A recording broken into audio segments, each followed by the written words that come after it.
మైదానంలో ధనాధన్ సిక్సర్లు కొట్టిన టీమిండియా మాజీ కెప్టెన్ క్రికెటర్ మహేంద్ర సింగ్ ధోని ఇప్పుడు ఫీల్డ్లో సేంద్రియ సేద్యంతో బిజీగా మారాడు. జార్ఖండ్ రాజధాని రాంచీ సమీపంలోని సంభో గ్రామంలో చాన్నాళ్లుగా ధోని ఫామ్ హౌస్ అభివృద్ధి చేసుకున్నాడు. అక్కడే 43 ఎకరాల విస్తీర్ణంలో ఉన్న ఈ ఫీల్డ్లో రకరకాల కూరగాయలు, ఆకుకూరలు సాగు చేస్తున్నాడు. ఈ ఏడాది టమాటా కొత్త వంగడాలను రసాయనాలు వాడకుండా ధోని పండించడం సోషల్ మీడియాలో వైరల్గా మారింది. ఎరుపు, చెర్రీ, హైబ్రిడ్ రకాల టమాటాలు ప్రస్తుతం రాంచీ మార్కెట్కు తరలుతున్నాయి. రాంచీ దగ్గరున్న ఈ ఫామ్ హౌస్ పేరు ఈజా. ఇక్కడే టమాటాలతో పాటు క్యాబేజీ, బఠానీలు, బ్రోకలీ పండిస్తున్నాడు. స్ట్రాబెర్రీలు, డ్రాగన్ ఫ్రూట్, పైనాపిల్, మామిడి, బొప్పాయి చెట్లను కూడా వేశాడు.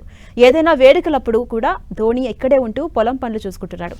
ఆ మధ్య రిపబ్లిక్ డే వేడుకల్ని ఫామ్ హౌస్ లో ఏకాంతంగా జరుపుకున్నాడు ధోని.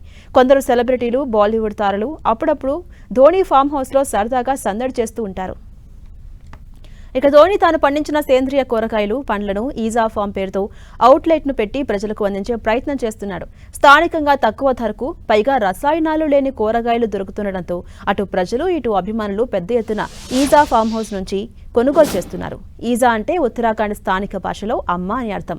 సాధారణంగా సెలబ్రిటీలు వీకెండ్ ఫార్మింగ్ చేస్తుంటారు. కానీ ధోని వారంలో 6 రోజులు ఇక్కడే గడుపుతున్నాడు. బయటకు వెళ్లాల్సి వస్తే తన బైక్ పై షికారులకు వెళ్తున్నాడు. మళ్లీ ఫామ్ హౌస్ కు చేరుకుని అక్కడ ఆవులు, గేదెలు, గుర్రాలు, కుక్కల పెంపకంలో బిజీగా మారుతున్నాడు. చిన్నపాటి చెరువును నిర్మించుకుని చేపల్ని కూడా పెంచుతూ ఉండడం విశేషం. మొత్తానికి రాంచీ ప్రజలకు ధోని తన శక్తి మేరకు ఆర్గానిక్ ఫుడ్స్ ను సప్లై చేస్తున్నాడు. డిమాండ్ ఉన్నా బయట ఇచ్చేంత పంట లేదు. లేకుంటే ఇతర ప్రాంతాలకు కూడా కూరగాయలను పండించి సరఫరా చేసేవాడే ధోని.